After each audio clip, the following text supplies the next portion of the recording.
Item ಯಾವುದೇ ಇರಲಿ try ಮಾಡಿ Aachi chicken masala. Congress BJP JDS ನಡುವೆ ಈಗ ಬಿಡದಿ ಬಡಿದಾಟ ಜೋರಾಗಿದೆ. ಬಿಡದಿಗೆ ಆಗಮಿಸುವ ಬಿಜೆಪಿ ನಾಯಕರ ವಿರುದ್ಧ ಪೋಸ್ಟರ್ ಕ್ಯಾಂಪೇನ್ ಅನ್ನ ನಡೆಸ್ತಾ ಇದ್ದಾರೆ. ಬಿಡದಿ ಸುತ್ತಮುತ್ತ ಬಿಜೆಪಿ ಹಾಗೂ ಜೆಡಿಎಸ್ ವಿರುದ್ಧ ಪೋಸ್ಟರ್ ಅಂಟಿಸಿದ್ದಾರೆ.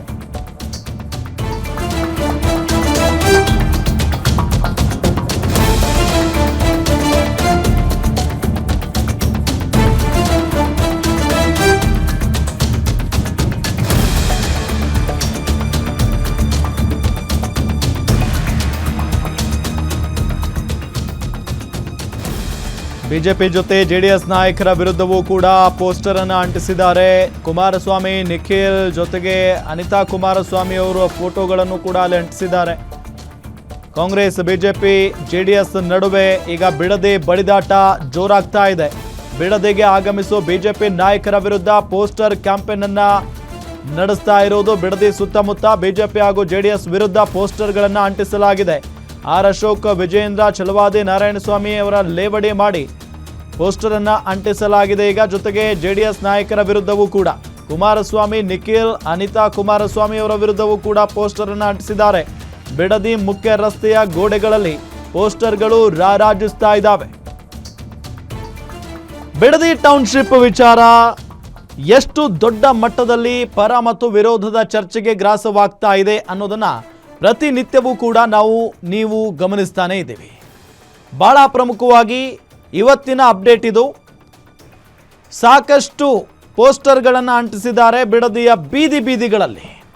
ನೋಡಿ, ಅಲ್ಲಿ ನಾವುಗಳು ಬಿಡದಿ ವ್ಯಾಪ್ತಿಯಲ್ಲಿ ಬದುಕಲು 100 ಎಕರೆ ಭೂಮಿ ಮಾತ್ರ ಇದೆ ಅಂತ ಬರುವ ಒಂದು ಪೋಸ್ಟರನ್ನು ಅಂಟಿಸಿದ್ದಾರೆ. ಜೊತೆಗೆ ಅದರಲ್ಲಿ ನಿಖಿಲ್ ಕುಮಾರಸ್ವಾಮಿ ಅವರು, ಅನಿತಾ ಕುಮಾರಸ್ವಾಮಿ ಅವರು ಎಲ್ಲರೂ ಇದ್ದಾರೆ. ನೋಡಿ, ಅಲ್ಲಿ ಇತ್ತ ಆರ್ ಅಶೋಕ್ ಜೊತೆಗೆ ಛಲವಾದಿ ನಾರಾಯಣಸ್ವಾಮಿ ಅವರು, ವಿಜಯೇಂದ್ರ ಅವರ ಫೋಟೋ ಇರುವಂತ ಒಂದು ಪೋಸ್ಟರ್.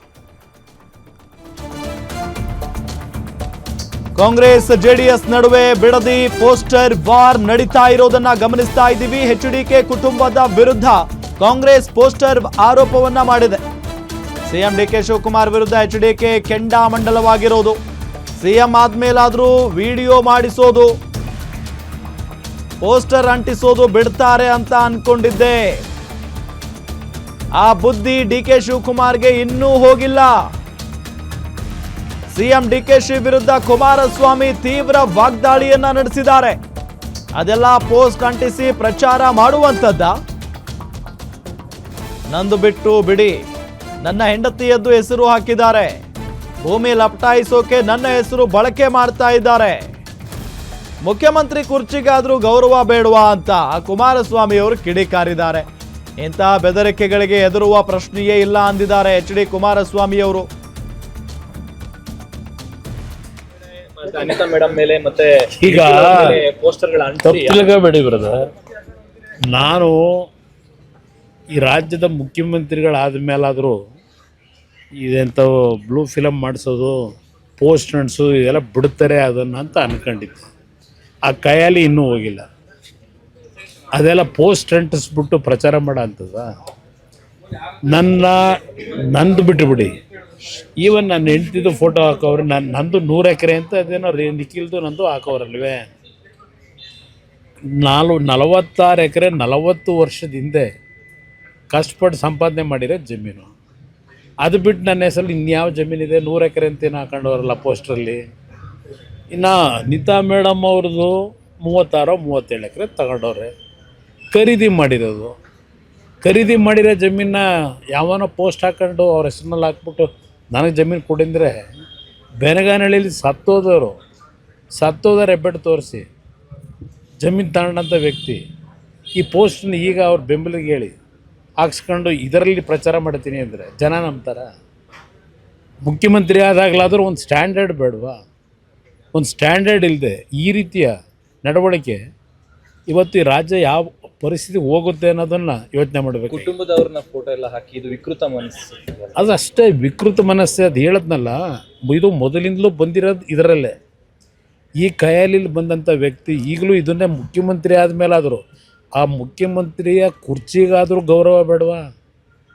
ಈ ರೀತಿ ಪೋಸ್ಟ್ಗಳು ಹಾಕ್ಕೊಂಡು ಇವತ್ತು ಪ್ರಚಾರ ಮಾಡ್ಕೊಂಡು ಅಪ್ರಚಾರ ಮಾಡ್ಕೊಂಡು ಅಶೋಕ್ ಅವ್ರ ಮೇಲೆ, ಅಲ್ಲಿಂದ ವಿಜೇಂದ್ರ ಮೇಲೆ, ಅಲ್ಲಿಂದ ನಾರಾಯಣ ಸ್ವಾಮಿ ಮೇಲೆ ತಪ್ಪು ಮಾಡಿದರೆ ಮುಖ್ಯಮಂತ್ರಿ ಆ್ಯಕ್ಷನ್ ತಗೊಳ್ಳೋಕೆ ಹೇಳಿ ಅಧಿಕಾರಿಗಳಿಗೆ.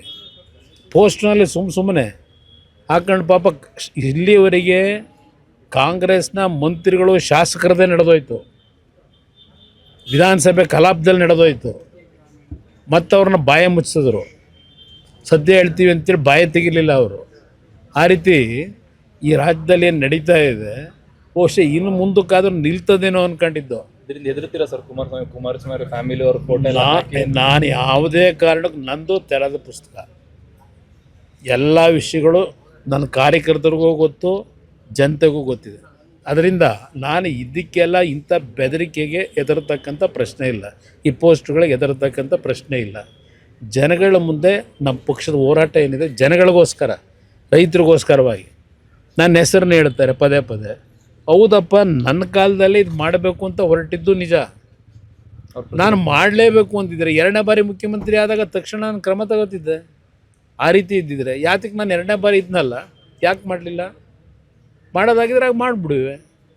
ನನ್ನ ಹೆಸರನ್ನ ಹೇಳ್ಕೊಂಡು ದುಡ್ಡು ಹೊಡೆಯೋ ಕೆಲಸಕ್ಕೆ, ಭೂಮಿ ಲಪಟಾಯಿಸೋ ಕೆಲಸಕ್ಕೆ ಇವತ್ತು ನನ್ನ ಹೆಸರನ್ನು ಉಪಯೋಗ ಮಾಡ್ಕೊಂಡು ಹೊರಟವ್ರೆ.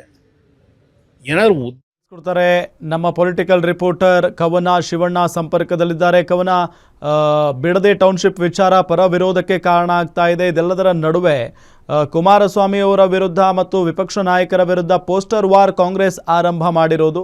ಇವತ್ತು ಕುಮಾರಸ್ವಾಮಿ ಅವರು ಮಾತನಾಡಿದ್ದಾರೆ, ಅವ್ರು ಏನು ಹೇಳಿದ್ರು, ಜೊತೆಗೆ ಇದ್ರ ಬಗ್ಗೆ ಬಿಜೆಪಿ ನಾಯಕರು ಏನಾದರೂ ಪ್ರತಿಕ್ರಿಯೆ ಕೊಟ್ಟಿದ್ದಾರಾ?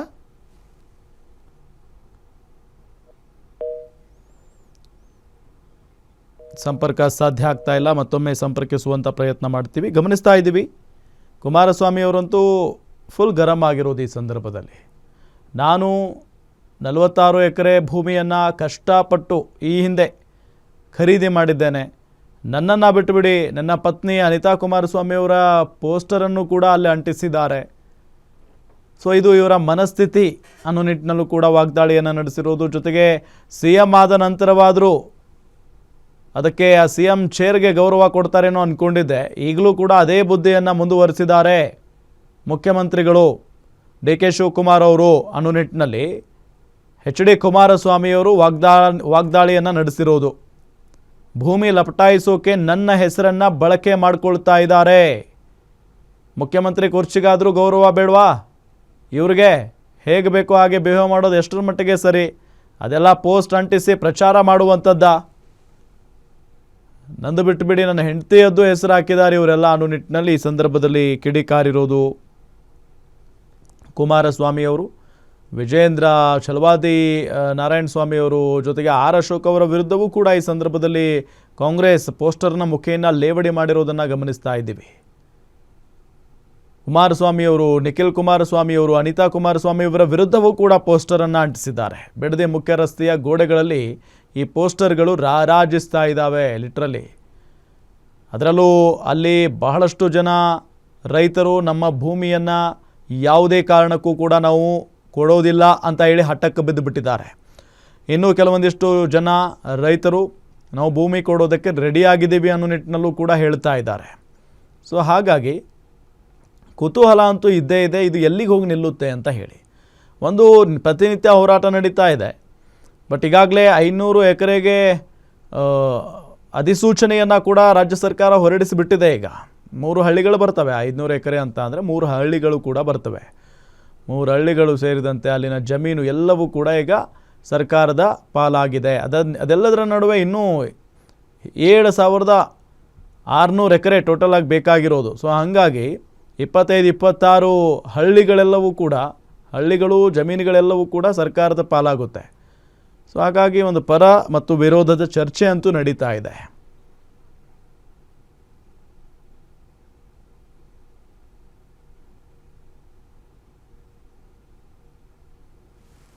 ಇದನ್ನಲ್ಲ ಯಾಕೆ ಮಾಡಲಿಲ್ಲ? ಮಾಡೋದಾಗಿದ್ರೆ ಆಗ ಮಾಡಿಬಿಡುವೆ. ನನ್ನ ಹೆಸರನ್ನ ಹೇಳ್ಕೊಂಡು ದುಡ್ಡು ಹೊಡೆಯೋ ಕೆಲಸಕ್ಕೆ, ಭೂಮಿ ಲಪಟಾಯಿಸೋ ಕೆಲಸಕ್ಕೆ ಇವತ್ತು ನನ್ನ ಹೆಸರನ್ನು ಉಪಯೋಗ ಮಾಡ್ಕೊಂಡು ಹೊರಟವ್ರೆ. ಏನಾದ್ರು ಉದ್ದೇಶ, ಒಳ್ಳೆ ಉದ್ದೇಶ ಇದ್ದರೆ ಬೆಂಬಲ ಕೊಡೋದ? ಯಾವುದರಲ್ಲಿ ಇವ್ರಿಗೆ ಒಳ್ಳೆ ಉದ್ದೇಶ ಇದೆ? ಯಾವುದೇ ಒಂದು ಕೆಲಸ ಮಾಡಬೇಕು ಅಂದರೆ ದುಡ್ಡೇ ನೋಡ್ತಾರೆ. ಇಂಥ ವ್ಯಕ್ತಿ ಬಗ್ಗೆ ನಾನು ಎಷ್ಟು ಸಲ ಮಾತಾಡಲಿ? ಸರ್ ಇನ್ನು ಪೊಲಿಟಿಕಲ್ ರಿಪೋರ್ಟರ್ ಕವನ ಶಿವಣ್ಣ ನೇರ ಸಂಪರ್ಕದಲ್ಲಿ ಜಾಯ್ನ್ ಆಗಿದ್ದಾರೆ. ಕವನ, ಬಹಳಷ್ಟು ಅಂದ್ರೆ ಚರ್ಚೆಗಳಾಗ್ತಾ ಇದೆ ಪರ ಮತ್ತು ವಿರುದ್ಧ. ಇದೆಲ್ಲದರ ನಡುವೆ ಈಗ ಪೋಸ್ಟರ್ ವಾರ್ ಕೂಡ ಶುರು ಮಾಡಿದ್ದಾರೆ ಕಾಂಗ್ರೆಸ್ನವರು. ಏನ್ ನಡೀತಾ ಇದೆ ಅಸಲಿಗೆ ಈ ಬಿಡದಿ ಟೌನ್ಶಿಪ್ ವಿಚಾರಕ್ಕೆ ಸಂಬಂಧಪಟ್ಟಂತೆ ಸದ್ಯಕ್ಕೆ? ಆರಾಮ್ ಬಿಡ್ದಿ ಟೌನ್ಶಿಪ್ ವಿಚಾರ ದಿನದಿಂದ ದಿನಕ್ಕೆ ತಾರಕಕ್ಕೆ ಏರ್ತಾ ಇರುವಂತದ್ದು. ಕಾಂಗ್ರೆಸ್ ವರ್ಸಸ್ ಜೆಡಿಎಸ್ ಅನ್ನುವಂತಹ ಜಟಾಪಟಿ ನಡೀತಾ ಇದೆ. ಇದೀಗ ಬಿಜೆಪಿ ಅವರು ಸಹ ಈ ಒಂದು ವಿಚಾರವಾಗಿ ಇಂಟರ್ಫಿಯರ್ ಆಗಿರುವಂತದ್ದು. ಈ ನಿಟ್ಟಿನಲ್ಲಿ ಅಂದ್ರೆ ಇವತ್ತು ಬಿಜೆಪಿ ನಾಯಕರು ಬಿಡದಿಗೆ ಇವತ್ತು ಭೇಟಿ ಕೊಟ್ಟಿರುವಂತದ್ದು. ಸೊ ಹೀಗಾಗಿ ಏನು ಬಿಡದಿಯ ಪ್ರಮುಖ ರಸ್ತೆಗಳಲ್ಲಿ ಪೋಸ್ಟರ್ ವಾರ್ ಸಹ ಇದೀಗ ಶುರುವಾಗಿರುವಂತದ್ದು ಕಾಂಗ್ರೆಸ್ ನಿಂದ. ಅಂದ್ರೆ ಚಲವಾದಿ ನಾರಾಯಣಸ್ವಾಮಿ ಅವರಾಗಿರ್ಬೋದು, ವಿಪಕ್ಷ ನಾಯಕರಾದಂತಹ ಆರ್ ಅಶೋಕ್, ಅದೇ ರೀತಿಯಾಗಿ ಎಸ್ ಪಿ ಕುಮಾರಸ್ವಾಮಿ ಅವರ ಪತ್ನಿಯಾದಂತಹ ಅನಿತಾ ಕುಮಾರಸ್ವಾಮಿ ಇವರೆಲ್ಲ ಹೆಸರುಗಳಿಂದ ಪೋಸ್ಟರ್ ಅಂಟಿಸಿರುವಂತದ್ದು. ಪ್ರಮುಖ ರಸ್ತೆಗಳ ಗೋಡೆಗಳಲ್ಲಿ ಪೋಸ್ಟರ್ ಅಂಟಿಸಿರುವಂತದ್ದು. ಅಂದ್ರೆ ಅಕ್ರಮ ಭೂಮಿಯನ್ನ ಹೊಂದಿದ್ದಾರೆ ಇವರು ಅನ್ನುವಂತಹ ವಿಚಾರವಾಗಿ ಪೋಸ್ಟರ್ ಅಂಟಿಸಿ ಇದೀಗ ವಾರ್ ಶುರುವಾಗಿರುವಂತದ್ದು. ಈ ನಿಟ್ಟಿನಲ್ಲಿ ಇದೀಗ ಕುಮಾರಸ್ವಾಮಿ ಅವರು ಸಹ ಸಾಕಷ್ಟು ಆಕ್ರೋಶವನ್ನ ವ್ಯಕ್ತಪಡಿಸಿದ್ದಾರೆ. ಅಂದ್ರೆ ಒಬ್ಬ ಸಿಎಂ ಆದಂತಹ ವ್ಯಕ್ತಿಗೆ ಒಂದು ಸ್ಟ್ಯಾಂಡರ್ಡ್ ಅನ್ನುವಂಥದ್ದು ಇರಬೇಕು. ಇಷ್ಟು ದಿನ ಏನೋ ಬೇರೆ ರೀತಿಯಾದಂತಹ ಕೆಲಸವನ್ನ ಮಾಡ್ಕೊಂಡು ಬಂದ್ರು, ಆದ್ರೆ ಈಗಲೂ ಸಹ ಸಿಎಂ ಆದ ನಂತರವೂ ಸಹ ವಿಡಿಯೋವನ್ನ ಮಾಡ್ತಾರೆ ಅಥವಾ ಪೋಸ್ಟರ್ ಅಂಟಿಸ್ತಾರೆ. ಅಂದ್ರೆ ಇದು ಯಾವ ರೀತಿ? ನನ್ನ ಜೊತೆ ನನ್ನ ಪತ್ನಿಯ ಹೆಸರನ್ನ ಯಾಕೆ ಹಾಕಿಸ್ಬೇಕು? ನಾನು ಹಿಂದೆ ಕೆಲವೊಂದಷ್ಟು ಜಮೀನನ್ನ ಪಡ್ಕೊಂಡಿದ್ದೀನಿ, ಖರೀದಿ ಮಾಡಿದ್ದೇನೆ ಹೊರತು ಯಾವುದೇ ರೀತಿಯಾದಂತಹ ಅಕ್ರಮ ಜಮೀನನ್ನ ನಾನು ಅಲ್ಲಿ ಹೊಂದಿಲ್ಲ ಅನ್ನುವಂತಹ ವಿಚಾರವನ್ನ ಇವತ್ತು ಎಚ್ ಡಿ ಕುಮಾರಸ್ವಾಮಿ ಅವರು ಮಾಧ್ಯಮಗಳ ಮೂಲಕ ಹೇಳಿರುವಂತದ್ದು. ಒಟ್ಟಲ್ಲಿ ಕಾಂಗ್ರೆಸ್ ವರ್ಸಸ್ ಜೆಡಿಎಸ್ ಅನ್ನುವಂಥದ್ದು ಈ ಒಂದು ಬಿಡದಿ ಟೌನ್ಶಿಪ್ ವಿಚಾರದಲ್ಲಿ ಇತ್ತು. ಆದ್ರೆ ಇದೀಗ ಬಿಜೆಪಿ ಸಹ ಇದರಲ್ಲಿ ಇಂಟರ್ಫಿಯರ್ ಆಗಿರೋದ್ರಿಂದ ಕಾಂಗ್ರೆಸ್ ನಾಯಕರು ಬಿಜೆಪಿಯ ವಿರುದ್ಧ ಸಹ ಕೆಂಡ ಕಾರ್ತಾ ಇರುವಂತದ್ದು. ಅಂದ್ರೆ ಇಲ್ಲಿಗೆ ಭೇಟಿ ಕೊಡ್ತಿರುವಂತಹ ನಾಯಕರದ್ದೇ ಅಕ್ರಮ ಜಮೀನು, ಅಕ್ರಮ ಭೂಮಿ ಇದೆ ಅನ್ನುವಂತಹ ವಿಚಾರವಾಗಿ ಪೋಸ್ಟರ್ ವಾರನ್ನ ಶುರು ಮಾಡ್ಕೊಂಡಿದ್ದಾರೆ. ಓಕೆ, ಥ್ಯಾಂಕ್ ಯು ತಮ್ಮೆಲ್ಲ ಮಾಹಿತಿಗಾಗಿ.